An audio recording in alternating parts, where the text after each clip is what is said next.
My name is Aditi Chalasya and my topic name is Article Review of Gandhian Perspective on Rural Development। तो सबसे पहले मैं इस लेख की परिचय के बारे में बात करूंगी। तो यह जो लेख है इसका शीर्षक है Gandhian perspective on rural development. इसे the Indian journal of political science 2008 में आशुतोष पांडे द्वारा प्रकाशित किया गया था। और यह जो लेख है वो ग्रामीण विकास पर गांधी के जो विचार हैं उनको प्रस्तुत करता है। और इस लेख का जो केंद्रीय तर्क वो ये है कि सच्चा विकास गांव से शुरू होनी चाहिए। और यह लेख इस बात को मतलब प्रदर्शित करता है कि ग्रामीण विकास का जो मुख्य लक्ष्य है वो धन की असमानताओं को कम करना और जनता का कल्याण सुनिश्चित करना है। अब हम ये यहाँ संक्षिप्त में लेखक के बारे में जान लेंगे। आशुतोष पांडे जो है वो राजनीति विज्ञान के प्रोफेसर हैं। The Indian journal of political science जैसी प्रतिष्ठित जो राष्ट्रीय पत्रिका है उसमें उनका प्रकाशन उनकी एक विद्वत्तापूर्ण स्थिति का प्रदर्शन करता है। और यहाँ विषय वस्तु का अध्ययन करने के आधार पर यह कह सकते हैं कि आशुतोष पांडे को गांधी के विचारों, भारतीय राजनीतिक विचारों का गहरा समझ है।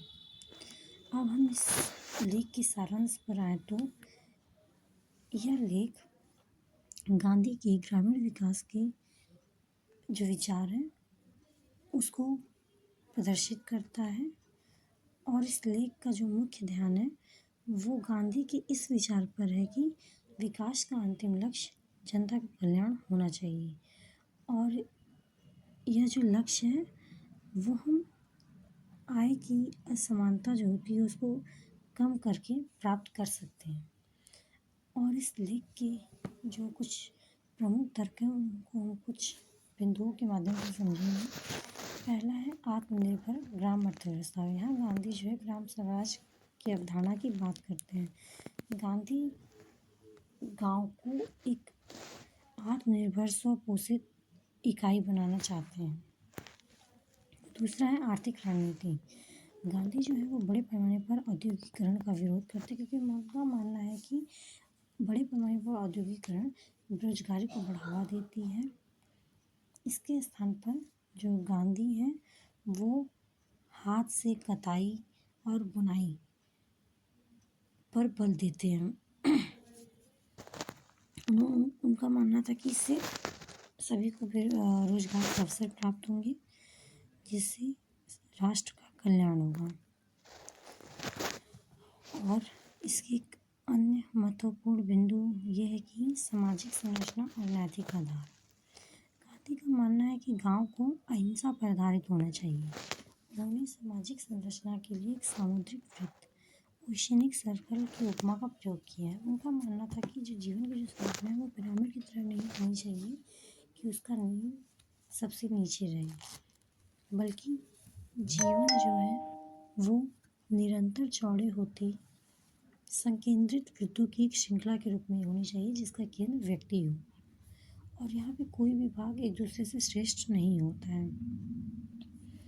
और रचनात्मक कार्यक्रमों में समाज सुधार के साथ साथ कुछ नैतिक प्रतिज्ञाएं भी शामिल थी, जैसे अहिंसा, सत्य, चोरी न करना, अपरिग्रह, ब्रह्मचर्य, शारीरिक श्रम। जिन नैतिकता पर गांधी ने मुख्यतः बल दिया है। अब हम इस लेख के मूल्यांकन को देखें तो इस लेख की कुछ शक्तियाँ भी हैं और कुछ सीमाएं भी हैं। सबसे पहले हम शक्तियाँ को देखेंगे तो सबसे पहला है कि यह लेख विकास पर गांधी के जितने भी विचार उनकी जितने भी पुस्तकों में हैं उन सभी को लेखक ने एक ढांचे में व्यवस्थित ढंग से प्रस्तुत किया है।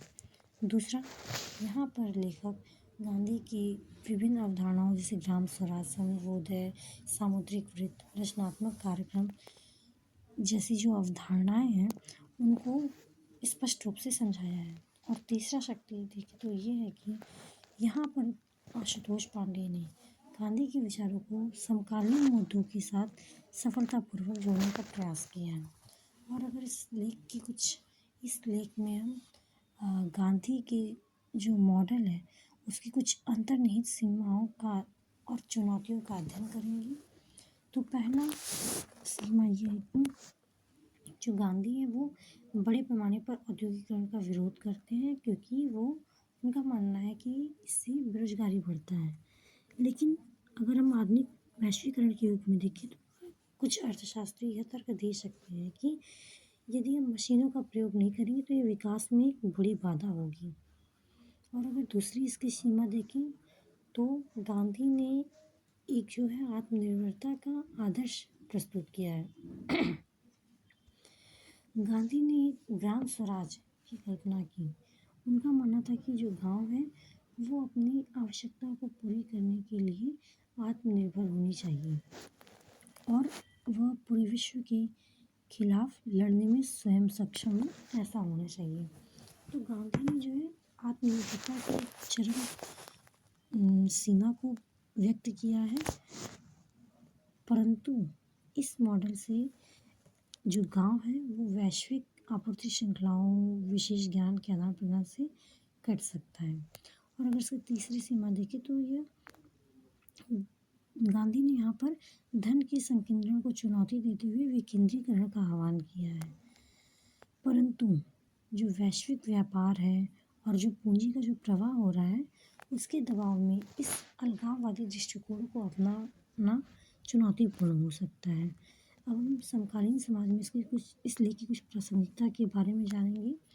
पहला है कि यह जो लेख है वो निरंतर गरीबी और बेरोजगारी से निपटने के लिए गांधी के विचारों को प्रस्तुत करता है। दूसरा है यह लेख आर्थिक समानता और शोषण का मुकाबला करने के लिए गांधी के कुछ विचारों को व्यक्त करता है।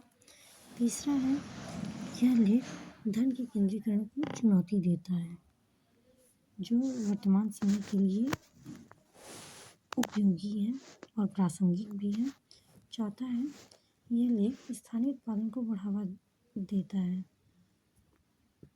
जिससे सभी को रोजगार के अवसर भी मिल सकें।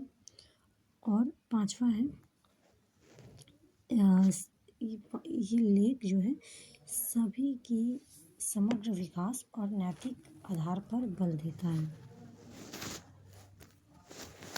अंततः हम निष्कर्ष देखें तो आशुतोष पांडे की Gandhi perspective on rural development एक सुव्यवस्थित, मूल्यवान, विद्वत्तापूर्ण कार्य है। यह गांधी के विकास पर जो भी विचार हैं उन सभी को सफलतापूर्वक पकड़ता है और व्यक्त करता है। हालांकि इस लेख में आलोचनात्मक दृष्टि की कमी इसकी एक सीमा है, परंतु यह लेख आगे के लिए शोध और आलोचनात्मक बहस को प्रज्वलित कर सकता है। और इसमें तर्क दिया गया है कि मानव गरिमा, आत्मनिर्भरता, पारिस्थितिकी संतुलन पर ध्यान केंद्रित करने के साथ जो गांधी का जो दृष्टिकोण है वो अतीत का अवशेष नहीं बल्कि टिकाऊ भविष्य के लिए एक समूह खाका है। Thank you.